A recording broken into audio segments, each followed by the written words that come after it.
batin yang di dalamnya nggak ada Al-Quran, itu ibaratnya rumah yang udah bobrok, rumah yang udah hancur, yang nggak dihuni lagi. Orang masuk nggak nyaman, banyak sawang, banyak debu, kemudian juga auranya sudah nggak enak. Nah begitu juga batin yang di dalamnya nggak ada Al-Quran, duduk dekat dia nggak nyaman. Ada terkadang duduk sama orang walaupun sama-sama diem bikin sumpek. Ada terkadang kita duduk sama orang walaupun sama-sama diem bawaannya.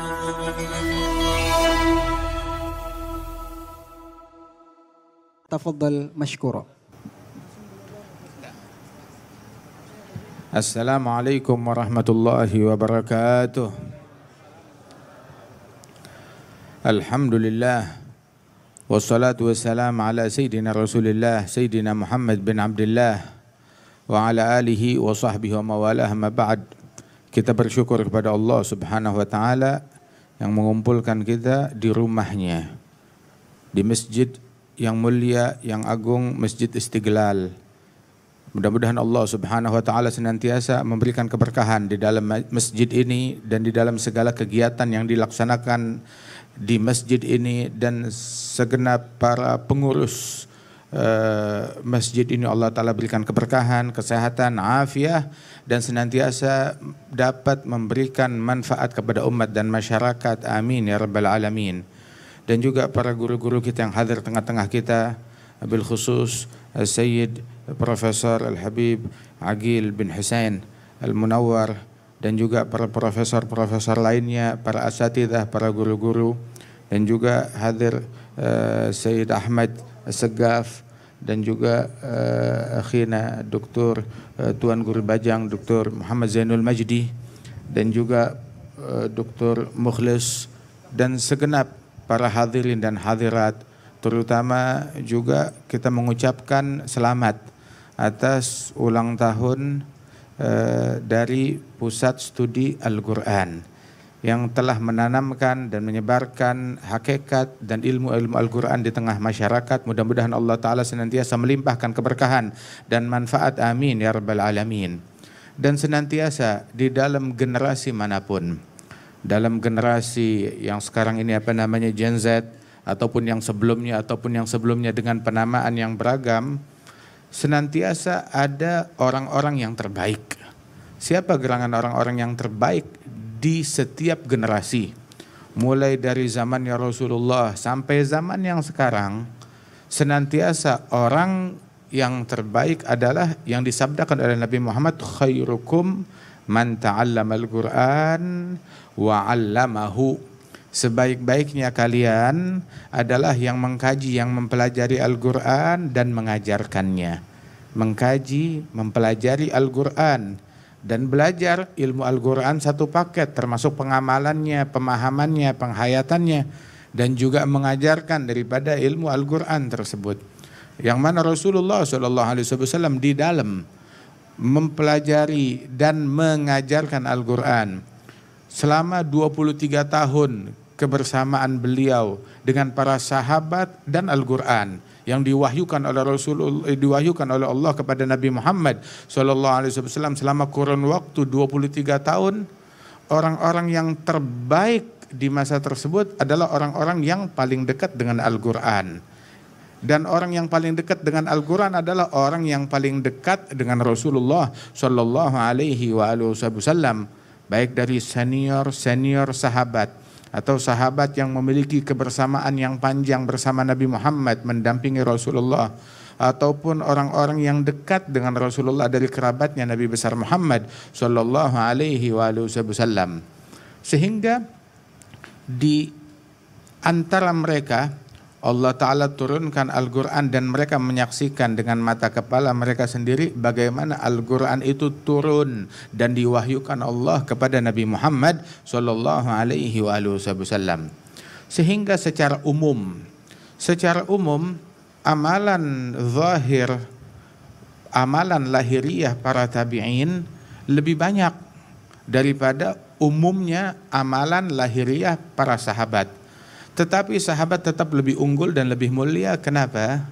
Karena hubungan keimanan dan keyakinan mereka dengan Rasulullah Shallallahu Alaihi Wasallam. Bagaimana tidak kuat yakin mereka, wahyu turun di hadapan mata mereka. Mereka saksikan Rasulullah dengan bola mata mereka sendiri. Radhiyallahu anhum wa radahum ajma'in. Sehingga Sayyidina Ali bin Abi Thalib pernah ditanya oleh para sahabat-sahabat lain, bahkan ditanya oleh para tabi'in, hal khussistum bi syai'in ya ahla baiti Rasulillah min dunina?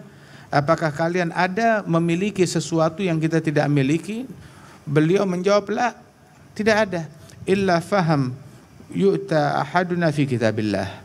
Sebuah pemahaman yang Allah Ta'ala anugerahkan kepada salah seorang kami di dalam kitab Allah, di dalam Al-Quran tersebut. Sehingga sebagaimana diriwayatkan bahwasanya ana madinatul ilm wa aliyun babuha. Aku adalah kotanya ilmu dan pintunya adalah Imam Ali bin Abi Thalib. Sayyidina Ali bin Abi Thalib mendapatkan ilmu dan pemahaman tersebut sebab umur beliau dari sejak bayi, dari sejak kecil beliau lalui bersama Nabi Muhammad SAW, sehingga beliau termasuk salah satu orang yang pertama masuk Islam. Apalagi dalam kategori anak-anak, beliau adalah anak pertama yang masuk ke dalam agama Islam, Imam Ali bin Abi Thalib. Sehingga Sayyidina Abi Bakar As-Siddiq radhiyallahu anhu, beliau tidak pernah merasa cukup dari bantuannya Al-Imam Ali bin Abi Thalib. Begitu juga Sayyidina Umar bin Al-Khattab senantiasa perlu kepada bantuan dan juga saran dan bimbingan Al-Imam Ali bin Abi Thalib. Padahal Sayyidina Ali bin Abi Thalib lebih muda dari mereka. Dan begitu juga para sahabat-sahabat lainnya. Sehingga sampai dikatakan oleh Sayyidina Umar bin Al-Khattab, beliau doa kepada Allah Ta'ala, beliau sampai mengatakan, na'udzubillah min mu'dilat laisa fiha Abul Hasan. Aku berlindung kepada Allah dari segala bentuk problem, masalah yang di dalamnya tidak ada bantuan, tidak ada support dari Abul Hasan, Al-Imam Ali bin Abi Thalib karamallahu wajhah.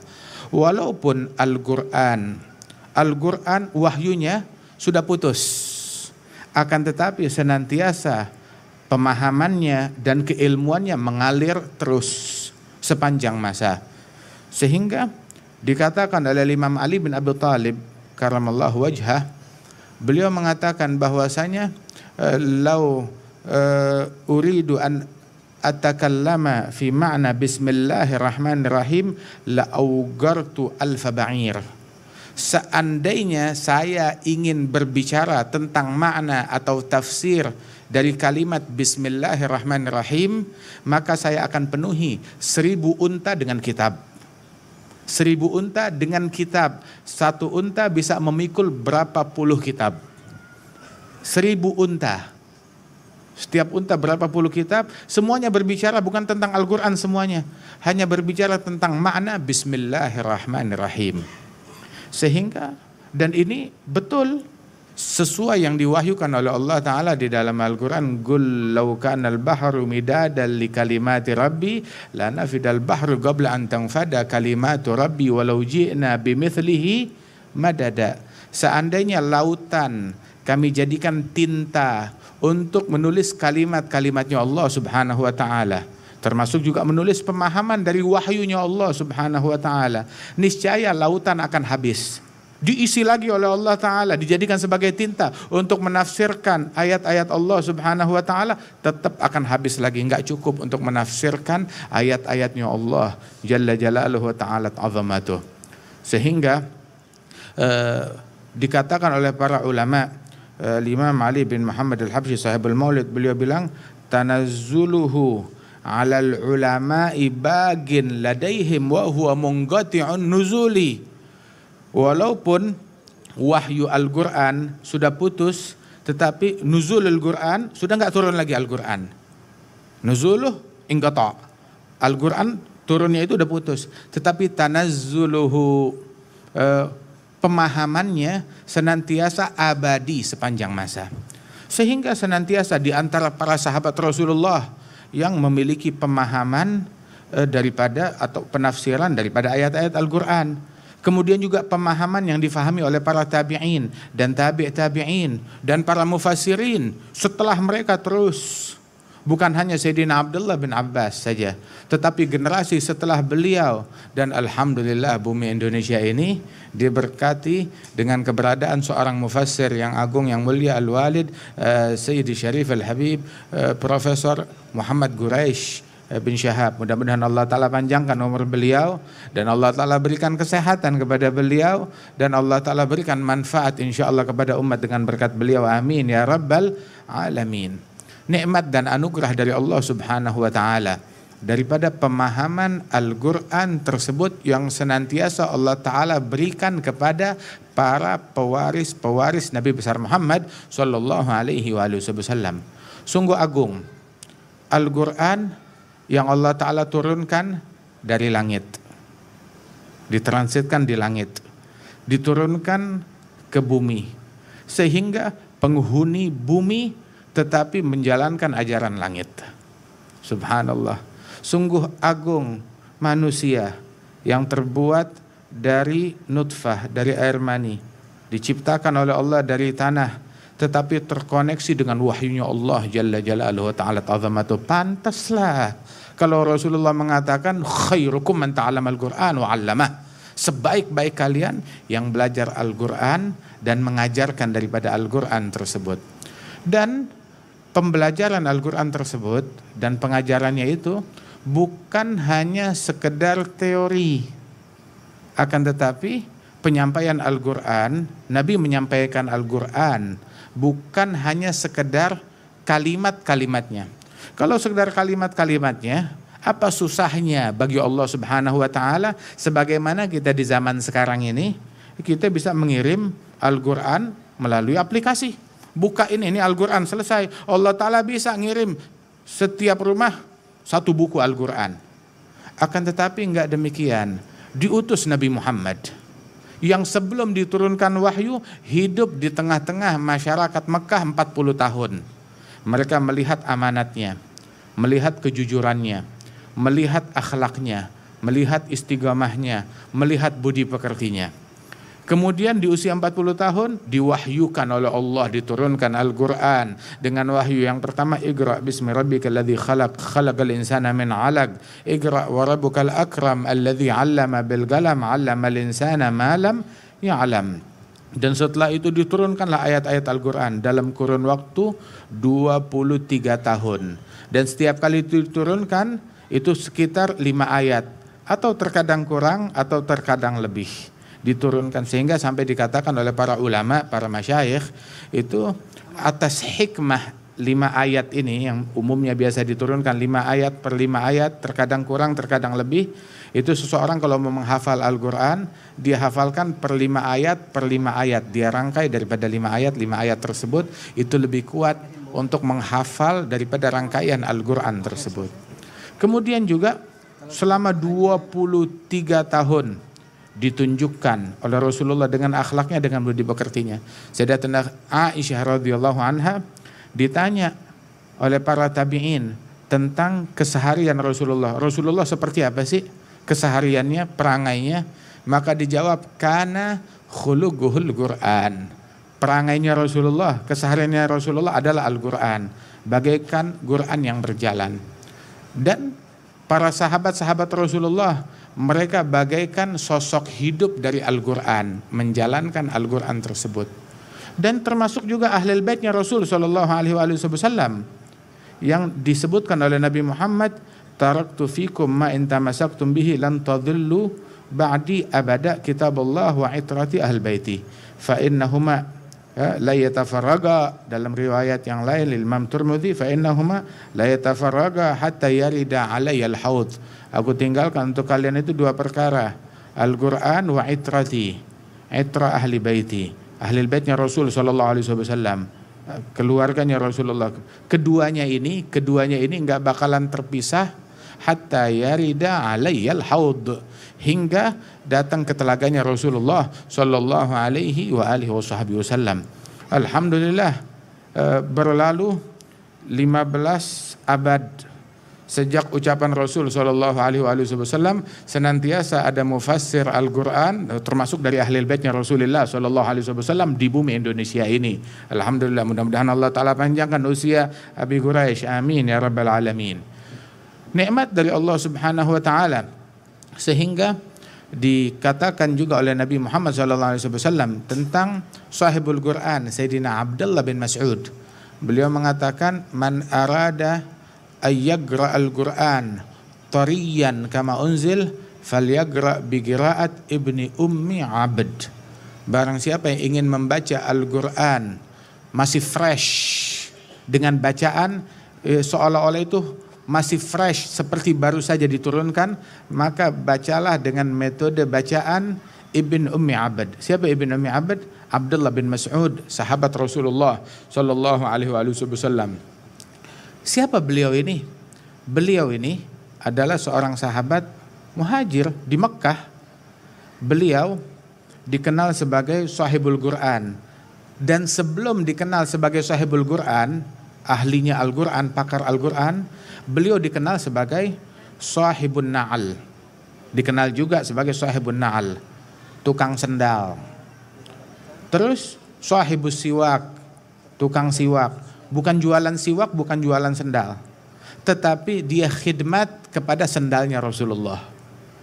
Dia khidmat menyediakan siwaknya Rasulullah. Wa sahibut tuhur, dia khidmat menyediakan air untuk Nabi Muhammad bersuci, berwudu. Dan juga dikenal juga sahibus sir Rasulullah. Sahibus sir, orang yang dipercayakan atas sir dan rahasianya Rasulullah. Nabi ketika berbicara tentang hal-hal yang sensitif, yang penuh dengan kerahasiaan, beliau nggak sungkan untuk berbicara di hadapan dan didengar oleh Abdullah bin Mas'ud yang berkhidmah kepada Nabi Muhammad. Kenapa? Sebab tahu ini orang anak bisa dipercaya, orang ini bisa dipercaya. Itu Sayyidina Abdullah bin Mas'ud radhiyallahu anhu ardah. Pernah satu kali dia naik ke satu, ada bukit kecil atau batu yang agak besar. Dia naik ke atas batu tersebut, terlihat kaki beliau. Di bawah lutut itu terlihat tersingkap kaki beliau. Sahabat ngelihat kakinya Abdullah bin Mas'ud kurus kecil, sebab Abdullah bin Mas'ud ini orangnya kecil, nggak terlalu tinggi dan kurus. Ngelihat kakinya tipis kecil, sahabat tertawa. Nabi bertanya, kenapa kalian tertawa? Bilang, ya Rasulullah, kami tertawa ngelihat lucunya kakinya Abdullah bin Mas'ud kecil. Kami baru pertama kali ngelihatnya. Maka Rasulullah bilang, kalian tertawa melihat kaki yang kecil tersebut, ketahuilah bahwasanya kaki tersebut asgal indallah min jabal Uhud. Itu kaki yang kalian tertawakan karena kecilnya lebih berat di sisi Allah daripada gunung Uhud. Kenapa? Menampung Al-Quran, menampung hati, memikul hati, yang mana hati tersebut menampung Al-Quran, menampung mahabbah dan cinta kepada Rasulullah sallallahu alaihi wasallam. Sayyidina Abdullah bin Mas'ud radhiyallahu anhu ardah. Dan beginilah, barang siapa yang ingin menjadi orang terbaik di zamannya, ingin menjadi orang yang terbaik di generasinya, ingin menjadi orang yang terbaik di kantornya, di institusinya, di yayasannya, di madrasahnya, ingin menjadi orang yang terbaik di rumahnya. Saya mau menjadi wanita terbaik, saya mau menjadi suami terbaik, saya mau menjadi istri terbaik, saya mau menjadi anak terbaik, saya mau menjadi karyawan terbaik, saya mau menjadi pemimpin terbaik, saya mau menjadi pejabat terbaik, saya mau menjadi polisi terbaik, saya mau menjadi tentara terbaik. Man ta'allama al-Quran wa 'allamah. Kaji Al-Quran, amalkan Al-Quran, ajarkan Al-Quran, hidupkan Al-Quran di rumah kalian, di tengah institusi kalian, di lingkungan kalian, di lingkup keluarga kalian. Man ta'allama al-Quran wa 'allamah. Belajar Al-Quran dan mengajarkan daripada Al-Quran tersebut. Tunjukkan ta'lim Al-Quran di dalam sikap kita, di dalam perbuatan kita, di dalam tutur kata kita. Sampai ulama mengatakan bahwasanya ada orang Al-Quran cuma sekedar teori saja, tetapi Al-Quran itu enggak meresap di dalam kesehariannya. Sampai dikatakan oleh ulama bahwasanya kam min talil Quran wal Quran yal'anuh. Berapa banyak orang membaca Al-Quran sedangkan Al-Quran melaknat orang tersebut. Waliyadzubillah. Dia baca Al-Quran bahwasanya Allah Ta'ala melaknat orang-orang al-mukadzibin, pendusta yang mendustai. Ya, begitu juga laknat Allah atas orang-orang yang berdusta dan berbohong.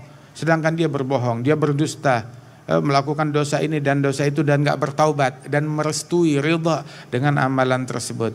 Waliyadzubillah. Tunjukkan Al-Quran dengan pengamalan dan keseharian kita. Nah, karenanya kebaikan dari Allah enggak dimonopoli oleh generasi yang terdahulu. Di generasi yang terdahulu ada umat-umat terbaik, ada orang-orang terbaik, juga ada orang-orang terjahat. Di generasi yang terdahulu, ya Abu Lahab, yang namanya itu diabadikan di dalam Al-Quran atas kesialannya, itu hidupnya di zaman mana? Begitu juga dari sebelum mereka, Fir'aun juga ada. Akan tetapi sampai tadi Tuan Guru Bajang, akhina Syekh Muhammad Zainul Majdi, beliau menyebutkan hadis Rasulullah, khairul qurun qarni thumma alladhina yalunahum, thumma alladhina yalunahum. Sebaik-baiknya era, masa, generasi itu masanya Rasulullah. Kemudian orang yang dekat dengan generasi tersebut, dengan orang-orang tersebut. Enggak disebut dekat dengan masanya, tetapi dekat dengan orang-orangnya, walaupun beda masa, walaupun beda zaman. Sehingga di dalam Al-Quran juga Allah Ta'ala berfirman, Muhammadur Rasulullah walladzina ma'ahu, Nabi Muhammad Rasulullah dan orang yang bersama Rasulullah. Enggak disebutkan orang yang satu zaman satu tempat, tetapi disebutkan sifat.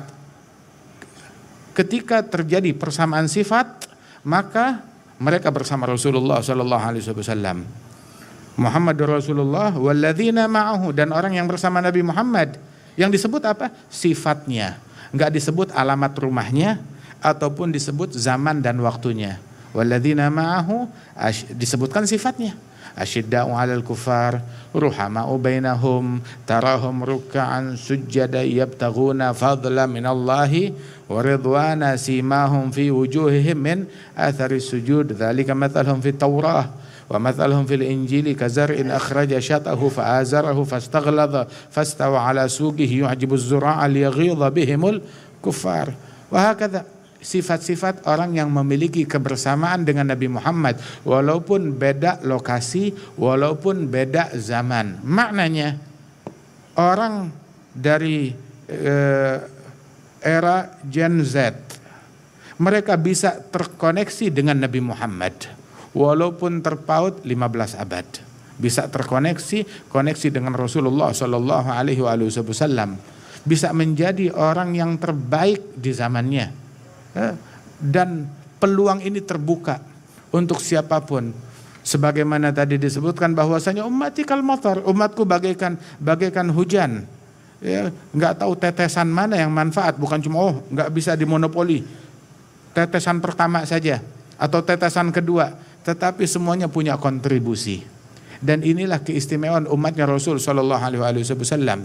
Sampai disebutkan bahwasanya kaifa fil Bukhari juga disebutkan, kaifa idza nazala fikum ibnu Maryam wa imamukum minkum, bagaimana kelak apabila di akhir zaman Allah Ta'ala turunkan Isa ibn Maryam untuk melanjutkan sisa umurnya di tengah-tengah umatnya Nabi Muhammad.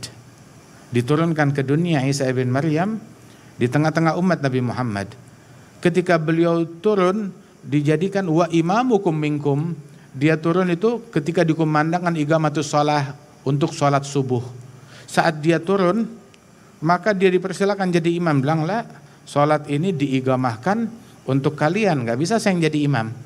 Maka yang menjadi imam sholat adalah seseorang dari umatnya Nabi Muhammad sallallahu alaihi wasallam. Sungguh sebuah kebanggaan seorang individu Sayyidina Mahdi, umatnya Rasul sallallahu alaihi wasallam, menjadi imam, dan salah satu makmumnya adalah ulul azmi minar rusul Sayyidina Isa ibn Maryam.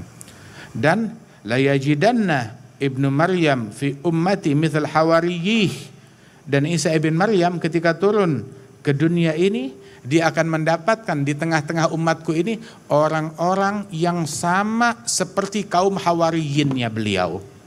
Siapa sahabat elit dari Isa ibn Maryam? Sahabat elit beliau, kaum Hawariyin. Sahabat Nabi Isa yang paling setia, yang paling mengerti beliau. Nabi Muhammad bilang, dia datang ke dunia, dia bakal menemukan di generasi akhir dari umatku ini orang-orang yang seperti kaum Hawariyinnya dia. Di dalam keimanannya, ketakwaannya, keyakinannya, kewaliannya, keunggulannya, kualitasnya. Subhanallah. Hingga layak menjadi teman duduk seorang Nabi yang agung sekelas Isa ibn Maryam. Ala nabiyina wa alaihi afdhalus salat wa azkat taslim.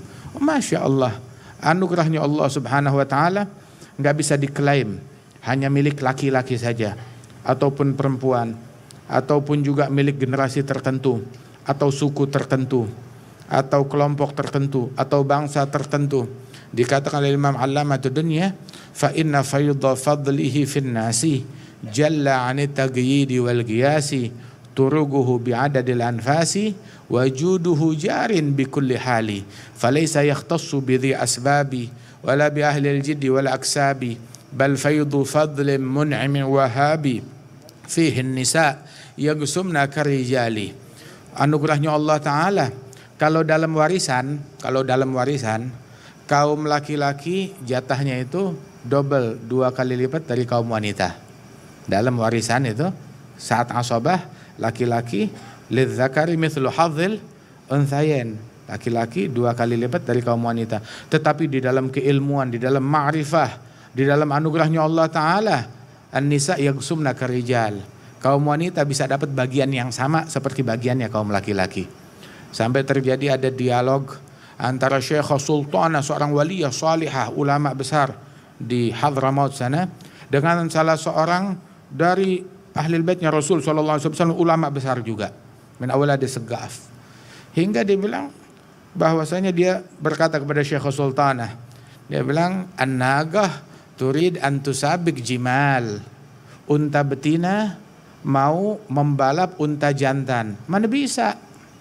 Maka dijawab oleh Syekh Sultanah, dia bilang, unta betina, unta jantan, al-himil bil-himil wan naga zadat alaihi laban wal iyal. Yang bisa dipikul oleh unta jantan bisa dipikul oleh unta betina. Tapi unta betina punya nilai plus, dia masih punya menghasilkan susu dan bisa menghasilkan anak. Ayo, unta jantan bikin apa? Wah, kata anugerahnya Allah Subhanahu wa Ta'ala luas, nggak bisa dimonopoli oleh siapapun juga. Yang Allah Ta'ala berikan kepada umat terdahulu, Allah bisa berikan kepada umat yang sekarang. Tapi kemuliaan umat yang sekarang ini, mereka mulia kalau tahu menghargai generasi pendahulunya. Sehingga Allah Ta'ala memuji orang-orang terhormat yang tahu cara menghormati orang terhormat lainnya. Walladzina ja'u min ba'dihim. Siapa? Manhum? Ba'dal muhajirin wal ansar. Walladzina ja'u min ba'dihim yaquluna rabbana ighfir lana wa li ikhwanina alladzina sabaquna bil iman wa la taj'al fi qulubina ghillan lil ladzina amanu rabbana innaka raufur rahim. Inilah ciri-ciri orang yang mulia, tahu bagaimana respect dan memuliakan orang lain. Kemudian juga disebutkan bahwasanya salah satu unsur kemuliaan tersebut dan menjaga kemuliaan itu adalah dengan perhatian kita dengan Al-Quran ini dan ajaran Al-Quran. Sampai Nabi mengatakan, al-jawf alladhi laysa fihi al-Quran kal baitil kharib. Batin yang di dalamnya nggak ada Al-Quran itu ibaratnya rumah yang udah bobrok, rumah yang udah hancur, yang nggak dihuni lagi. Orang masuk nggak nyaman, banyak sawang, banyak debu, kemudian juga auranya sudah nggak enak. Nah begitu juga batin yang di dalamnya nggak ada Al-Quran, duduk dekat dia nggak nyaman. Ada terkadang duduk sama orang walaupun sama-sama diam bikin sumpek. Ada terkadang kita duduk sama orang walaupun sama-sama diam bawaannya nyaman, tentram, enak, nikmat, berasa tumakninah. Subhanallah. Oleh itu adalah pengaruh daripada Al-Quran dan pengaruh dari ajarannya Nabi besar Muhammad sallallahu alaihi wasallam. Dan ketentraman, kenyamanan yang dibawa di dalam ajarannya Rasul sallallahu alaihi wasallam, kenyamanan yang enggak bisa ditandingi oleh kenyamanan uang, harta atau tahta. Banyak negara-negara yang kualitas hidupnya luar biasa, ekonominya luar biasa, tetapi enggak bisa keluasan ekonomi mereka, jabatan mereka, harta yang mereka punya nggak bisa mengisi ruang kosong yang ada di dalam sanubari mereka. Tetap selalu berasa kurang hingga mereka itu untuk tidur aja harus dibantu dengan obat tidur. Selalu stres, selalu gundah. Nggak sedikit orang yang melakukan waliyadzubillah sampai bunuh diri, intihar. Uang ada, tahta ada, harta ada, tetapi nggak bisa menyembuhkan mereka dari stres. Sedangkan orang yang memiliki Al-Quran subhanallah menemukan kenyamanan. Dan penyakit sekarang itu yang harus diwaspadai apalagi oleh generasi zaman sekarang, ketika di rumah orang tuanya bisa baca Al-Quran, ibunya bisa baca Al-Quran, tapi anaknya mulai meninggalkan dan menanggalkan Al-Quran tersebut. Sampai di negara-negara maju. Berapa banyak dia bisa cakap, bisa bicara bahasa Inggris, bisa bicara bahasa ini, bisa mengerti ini dan itu, tetapi suruh baca Al-Quran gak becus. Kalau sudah orang tuanya meninggal dunia, ya suruh baca Al-Quran, baca Yasin pun juga gak becus. Belum pernah menghatamkan Al-Quran sama sekali seumur hidupnya. Waliyadzubillah min dzalik. Kaji Al-Quran, kita dulu diajarkan sama orang tua kita setiap hari harus baca Al-Quran. Gak bisa 1 juz, setengah juz. Gak bisa setengah juz walaupun 3 lembar, walaupun 2 lembar, walaupun 1 lembar, walaupun 1 halaman. Baca Al-Quran tersebut walaupun gak faham. Nabi bilang di dalam hadis tentang Al-Quran tersebut, itu 1 huruf 10 hasanat. Terus Nabi bilang, saya enggak bilang la agul alif lam mim harf. Saya tidak bilang alif lam mim 1 huruf. Namun alif 1 huruf, lam 1 huruf, mim 1 huruf. Itu Syekhana Al-Habib Umar pernah ditanya, kalau baca Al-Quran apakah mesti faham baru dia bisa dapat pahala tersebut? Beliau ngambil dari hadis ini. Nabi waktu memberikan contoh itu setiap huruf 10 hasanat. Nabi bilang, saya nggak bilang alif lam mim 1 huruf. Nah sekarang alif lam mim artinya apa? Apa artinya alif lam mim? Itu berapa banyak di dalam tafsir bahwasanya Allahu a'lam bimuradih. Allah yang lebih mengetahui apa maksudnya, apa maknanya. Ta'adduban minhum, adab mereka kepada sesuatu yang agung, yang sakral tersebut. Subhanallah. Dan alif lam mim tersebut apa semua orang faham apa maknanya? Subhanallah. Tapi walaupun nggak difahami, dapat pahalanya setiap huruf 10 hasanat. Apalagi kalau dia fahami tersebut. Kemudian Sayyidina Ali bin Abi Thalib menafsirkan bahwasanya yang membaca Al-Quran di dalam sholat sambil berdiri, maka setiap hurufnya 100 hasanat. Yang membacanya di dalam sholat sambil duduk, sholat sunnah boleh dia sholat sambil duduk, maka dia mendapatkan 50 hasanat setiap hurufnya. Yang membacanya ya, saat dia di luar sholat tapi dalam keadaan berwudu dia membaca Al-Quran, maka dia mendapatkan setiap huruf 25 hasanat. Yang membacanya di luar sholat dalam keadaan tidak berwudu, hafalan dia, maka setiap hurufnya 10 hasanat. Itu 10 hasanat yaitu yang disabdakan oleh Rasul sallallahu alaihi wasallam. Dan saya nggak bisa baca Al-Quran sepenuhnya. Nabi bilang ngasih hal yang simpel. Suratul Ikhlas ta'dilu thulutsal Quran. Surat Al-Ikhlas sama seperti pahalanya seperti sepertiga Al-Quran. Walaupun nggak bisa baca Al-Quran, baca surat Al-Ikhlas.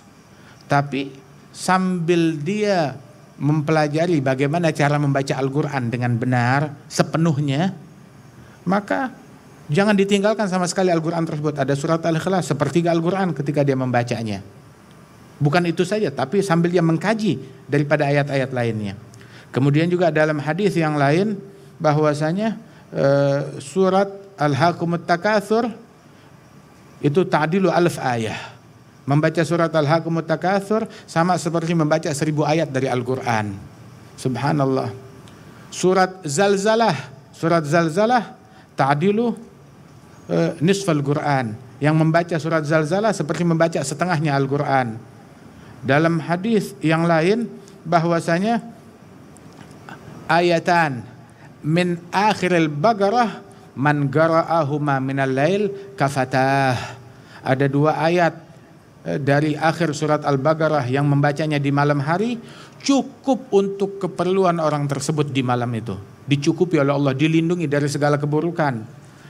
Dalam riwayat makna kafata, ulama bilang kafata an qiyamul lail, hatta mencukupi dia dari pahala qiyamul lail, membantu dia untuk qiyamul lail juga. Subhanallah. Apa ayat tersebut? Dari amana rasul bima unzila ilaihi min rabbih wal mu'minun kullun amana billahi wa malaikatihi wa kutubihi wa rusulihi sampai akhir daripada surat Al-Baqarah. Ayatul Kursi afdalul ayat fi kitabillah. Ayat yang paling afdal di dalam Al-Qur'an ayatul Kursi. Surat Yasin qalbul Qur'an, intisari hati jiwa dari Al-Qur'an, jantungnya Al-Qur'an, surat Yasin. Surat Al-Waqi'ah man wadhaba 'alaiha amina minal fagah, yang merutinkan surat Al-Waqi'ah aman daripada kemelaratan kemiskinan hingga dia harus mengemis kepada orang lain.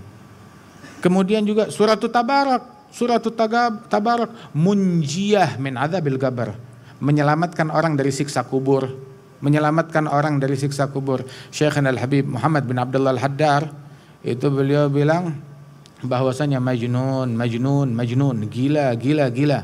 Yang dengar hadis Nabi Muhammad surat Tabarak bisa menyelamatkan dari siksa kubur, tapi malam hari sebelum tidur dia nggak baca surat Tabarak. Apa dia nggak berasa bakalan masuk kubur? Semua, mau gen Z, mau gen apa lagi, semuanya juga bakalan masuk kubur. Apalagi zaman sekarang, kalau orang dulu umurnya panjang-panjang, kalau zaman sekarang hati-hati. Umur orang zaman sekarang nggak sepanjang umurnya orang dulu, itu betul. Subhanallah, kita yang harus bersiap untuk hal yang demikian. Alhasil, ilmu Al-Quran, kajian Al-Quran gak ada habisnya. Dan kita amalkan, kita renungi, kita hayati. Kenapa surat Al-Waqi'ah bisa membuat orang aman daripada fagah? Ada sebabnya. Sebab di dalam ayat-ayat yang dibaca, kalau kita fahami, menambah yakin kita kepada Allah, menambah tawakal kita kepada Allah. Wa may yatawakkal 'ala Allah fahuwa hasbuh. Jadi bukan cuma hurufnya aja, tetapi makna dan paket yang terkandung di dalamnya. Sama, kalau kita makan sesuatu makanan, yang kita makan bungkusnya atau isinya? Kacang yang kita makan kulitnya atau isinya? Yang kita makan. Durian enak, tapi yang enak tuh yang dimakan ya dagingnya, bukan kulitnya. Kalau dia baru grogotin kulitnya, oh durian gak enak, durian susah, durian keras, durian tajam. Yang kamu salah makan. Buka dulu, makan daripada dagingnya, daripada isinya tersebut. Masya Allah. Dan juga raih kebersamaan, mengikuti jejak para ahli Al-Quran. Wattabi' sabila man anaba ilaihi. Ikuti, teladani, contoh jalannya orang-orang yang berinabah, yang kembali kepada Allah Subhanahu wa taala. Ya ayyuhalladzina amanu taqullaha wa kunu ma'as shadiqin. Ya orang-orang yang beriman, takwalah kepada Allah dan jadilah kalian bersama kaum shadiqin. Mudah-mudahan Allah taala berikan kepada kita anugerahnya, taufiknya, hidayatnya, dan Allah taala jadikan sisa hidup kita ini dekat dengan Al-Qur'an. Allah taala berkahi umur kita dengan Al-Qur'an, dijadikan kita selalu terkoneksi dengan Al-Qur'an. Para pemuda kita, orang tua kita, yang laki juga, yang perempuan, semuanya senantiasa terkoneksi dengan Al-Qur'an hingga kita menjadi umat dan generasi yang terbaik insyaallah sepanjang zaman. Amin ya rabbal alamin. Allahumma ij'al jam'ana hadza jam'an marhuma, tafarraqana min ba'dihi tafarruqan ma'suma, wa la taj'al fina wa la minna wa la ma'ana syaqiyan wa la mahruma, ihdina bihudak waj'alna mimman yusari' fi ridhak wa la tuwallina waliyan siwak wa la taj'alna mimman khalafa amraka wa 'asak birahmatika ya arhamar rahimin. Allahumma habbibna ilal Qur'an wa habbibil Qur'an ilaina birahmatika ya karim ya mannan ya dzattal wal imtinan. Sallallahu ala sayyidina Muhammad wa ala alihi wasallam wa akhiru da'wana alhamdulillahi rabbil alamin wa ila hadratin nabi al-Fatihah.